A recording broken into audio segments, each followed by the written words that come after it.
yeah, I just want to invite the groups, all of you who've gone off and had your discussions, to feedback to the group as a whole. And we will start with, are we all back in, do you think? Yes, yes, we're all back in. I would like to invite maybe Renée, do you want to start with your group and to see what findings and what discussions came up, or what interesting points? Yeah, we had Roxana in our group, so a lot of participants warmly responded to her statements, and she inspired a lot of the participants in our group, and even I think some new arrangements are made for having Roxana giving guest lectures in Roma or something. I pushed a little bit the entrepreneurship side here. But the things that came up, and that struck me, that it's, of course, it's quite a bit that has to do with technology and platforms, and we have to learn skills how to use them. But that's not the heart of the matter. It's how it was expressed by Augustine, how to project myself, how to project to keep my art in the world. That's one of the main concerns, and it was also said, well, nobody was prepared for what's happening now. How can you be prepared for such a total crisis and a lockdown? And then there were some interesting examples of new initiatives, for instance, in Iceland, the composition department, where the new setting, just like the example of Roxana, but also maybe of Ricci, is making people really creative and on smaller scales produce, and for which, as Kriegville mentioned it, resilience and flexibility are the main skills. And exactly with resilience and flexibility, we as musicians may be better equipped as a product of our training than people who learned to become dentists, to put it that way. That were some of the outcomes of things that were brought up in our group. Okay, thanks, Renée. That's really, really interesting. Anna, can I come to you now, to your group? And yeah, where are you? I can't see you. So I wouldn't be myself. I'm here. Yeah, hi. Hey. I mean, naturally, don't ask me why, but the discussion about the first question, so what are the skills evident in the activities that students proposed? I went to elements of the mindset. So we discussed things first and foremost, the wish to do something differently than we are used to, or we are prepared to, or we are comfortable to do. So we look into the fact that, well, not every one of us were really forced to do things differently, but so the wish to do things differently was very important.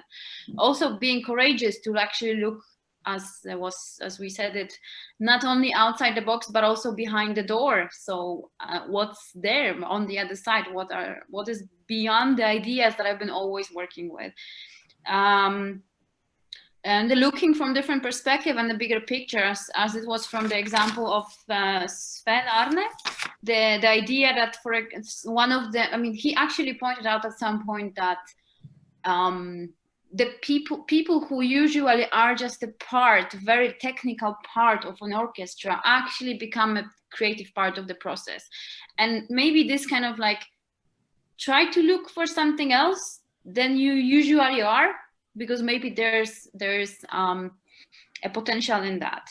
Of course, the networking and advertising, the advertising of what you do, so technical skills related to being able to market whatever you're doing. So from the very hardcore technical skills, technology, getting to know, being updated about technologies that are happening, or being prepared like platforms in order to do all sorts of things differently than when we used to. And also dare to do some, daring, I don't know even if there's a word like that, but daring to do something different than we usually do was this kind of like overarching idea. When it comes to the second question, to what extent do conservatories offer education to develop the skills? So I actually started from this kind of provocative question that maybe Roxana, while saying the statement, which I kind of agree, but maybe if she didn't get any experience or any education or any how to say it differently, maybe we don't even know that some of our experiences inside and outside of curricula is actually enhancing this kind of activities. Not necessarily always these things are so evident, like, because we have a tendency of thinking about education A and B. So I have a problem, there's a solution, there you go. So maybe it's all the activities that people are being involved in are actually enabling to do these kind of things. So as you said before, nobody is ready for that, but you can be ready for something different than you usually do. And then I think analyzing that, how can I work outside of my comfort zone is a very important thing, because we never know what will be this outside of comfort zone. This time is a virus. Next time will be something different. Thank you.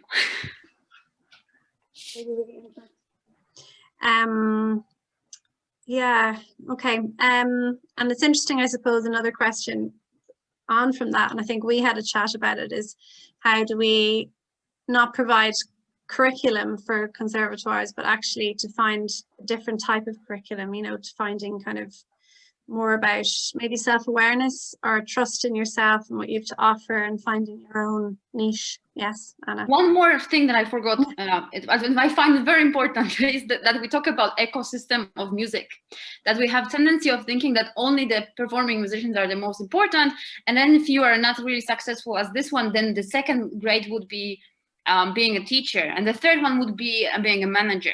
So we have the tendency of giving a value to what people in music do, but if we kind of treat all these elements as an ecosystem, and all these elements as a potential career or potential change or turn in your career, without stigmatizing that if you fail then you're becoming this one, then it would just allow all of us having this peace of mind that organizing a concert is not a failure, right? Or professionally organizing the concert is not a failure, but then treating the ecosystem of music, because I'm pretty convinced that there are people in ecosystem of music that don't even recognize themselves as such, like being within this ecosystem of music. So I think that this exploration, what it means to work in music, and then potentially being a part of this ecosystem professionally is very important as well. That's it. I'm not talking anymore. It's true.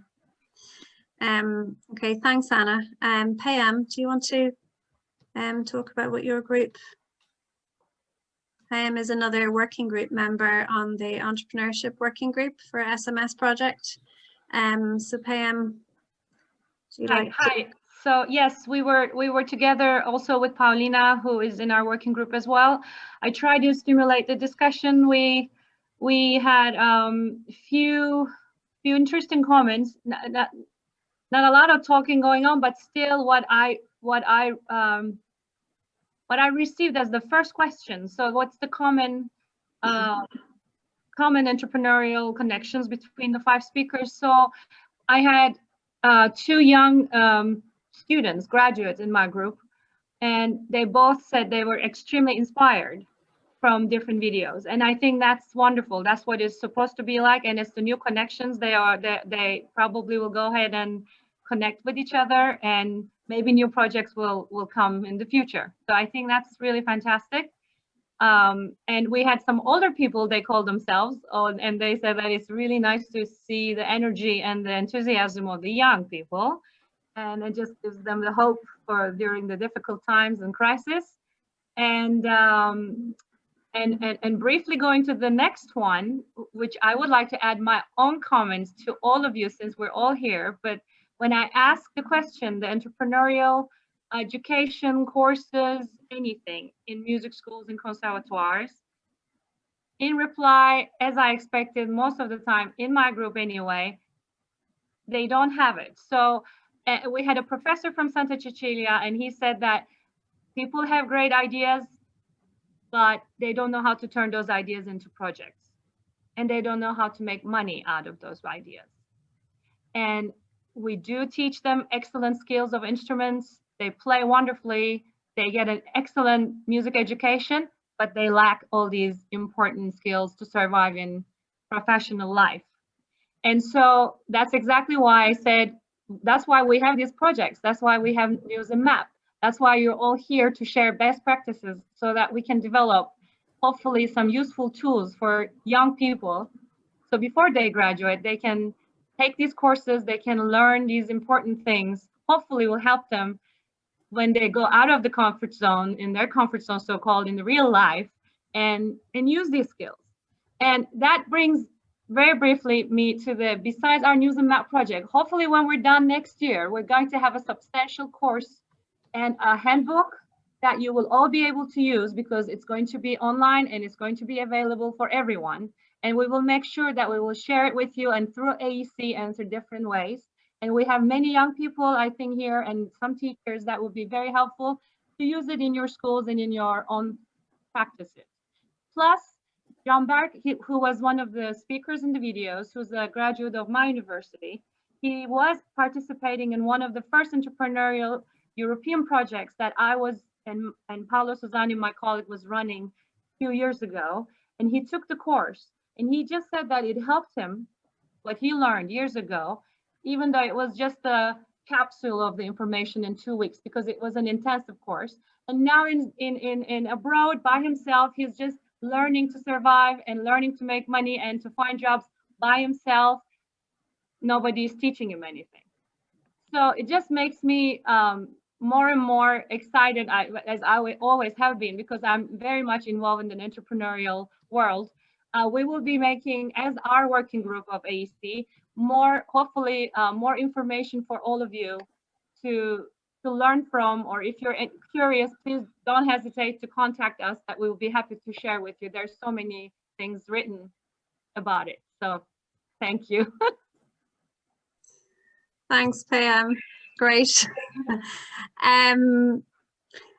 My group was the last, I think. So we had a really nice discussion. We were talking about the first skills and what skills were evident in the 5 videos, and there was a lot of nice responses to the videos that were shown. And we talked about how COVID gave us time and space to be creative and to have ideas and not be rushing around and having to travel around as we usually do as artists.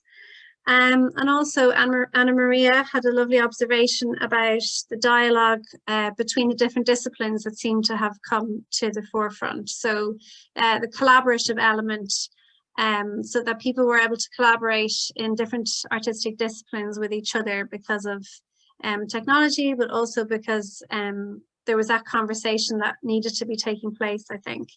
And also she made a lovely point about how the music seemed to be embodied more. So there was a kind of a visual aspect to music that was happening more in these projects. So that was nice.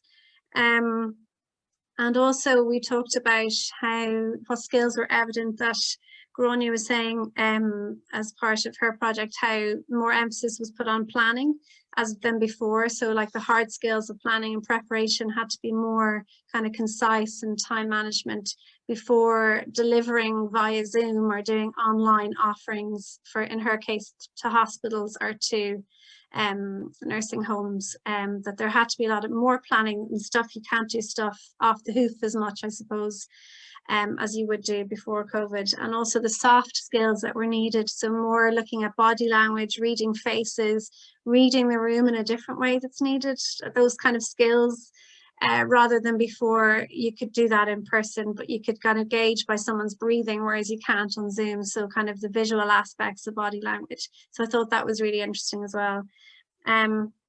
So that was more about, that was the skills element of it. And then we talked about conservatoires, and like Payam said, there was a lack of, I don't think many conservatoires in my group, they had a program for entrepreneurship.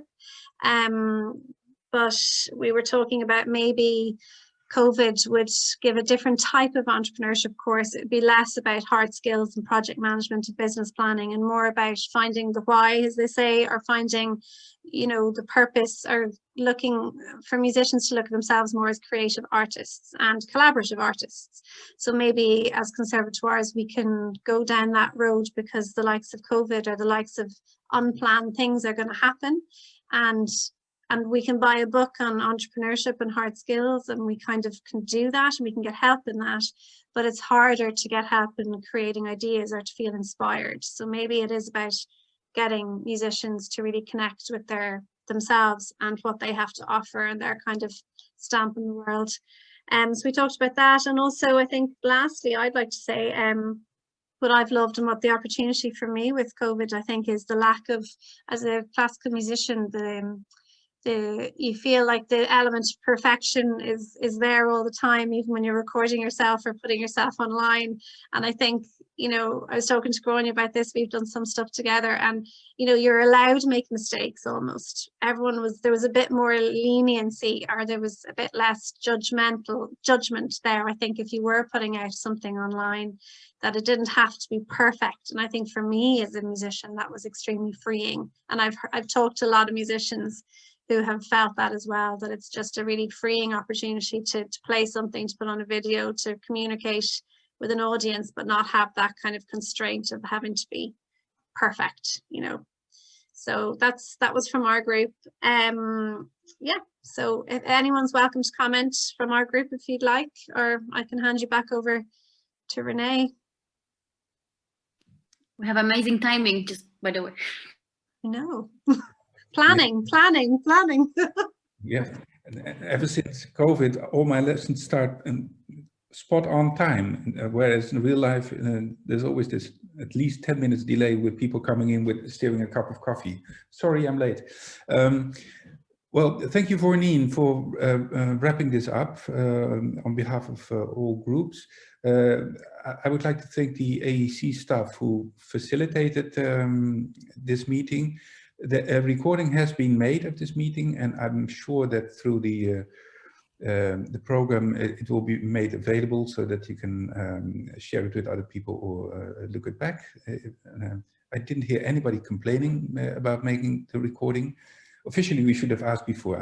I apologize, but I see nodding faces. It was asked in the registration form. Thank you, Sarah. If we didn't have you, oh, super. So let's call it a day. And it was a real pleasure to seeing you all here and to hear your contributions. And I very much want to thank the four spokespeople we had today: Richie and Roxana and Gronya, I'm saying it correctly, and Chanberg, of course. Thank you so much for your contributions, and have a successful continuation of this exciting program, this exciting week. Okay, thank you, Renée. Thank you for the working group 3 for your contributions. So with the other participants, we see each other tomorrow at 11 with the sessions organized by Yasar University in Izmir. And thanks a lot, and have a nice evening. Bye.